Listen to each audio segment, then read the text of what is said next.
Hi there. Here's a little bit of help for when you don't have a clue thanks to our bathroom sink. The drain lever went up and down, but the stopper stayed stopped.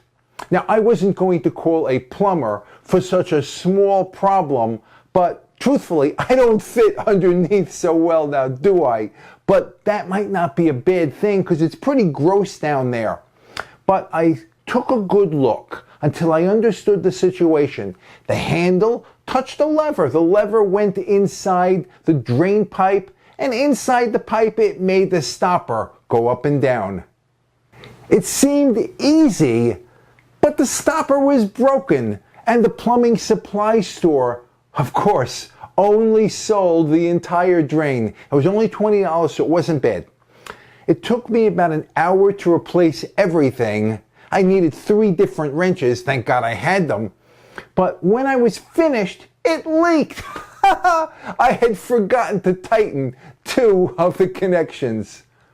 Being clueless happens all the time, and it's not because you're stupid. It's because there's an infinite amount of information to know, an infinite line. Here, this is all that you can know, or your head will explode. But knowing can be kind of fun, can't it? So what do you do when you don't have a clue? Well, you can give up, and a lot of people do that, or you can hire an expert, and that works too. But if you really want to know, you have friends, books to read, school, there's the internet. It gives tons of stuff. And if you're really daring, you could try winging it. But which of these is the best? Well, sometimes that's hard to know. So is today's lesson that Google and YouTube and all the rest always have the answers?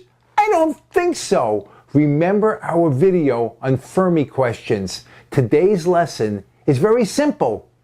When a problem arrives, take your time. Look, think, consider.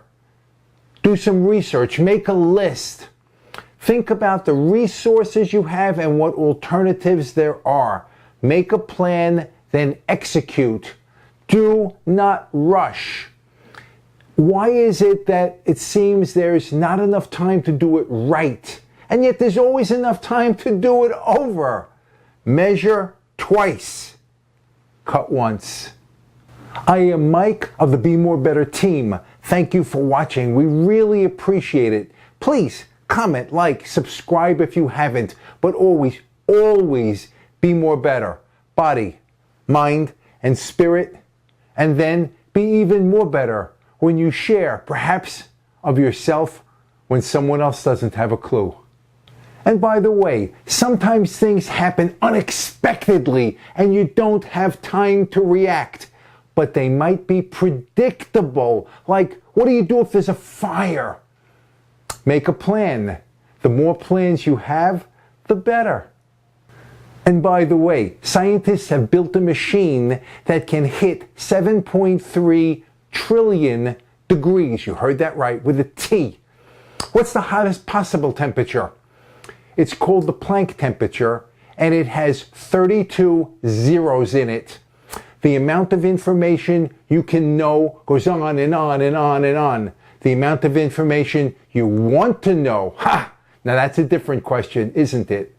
And the last, by the way, I can now fill my bowl with water and let it out. I am ready for the next problem, and my cut has healed. And now a shout out to my hairstylist. I have a hairstylist, Joe. Tell me, do you like what he's done? I've enjoyed this. Until the next time, bye now.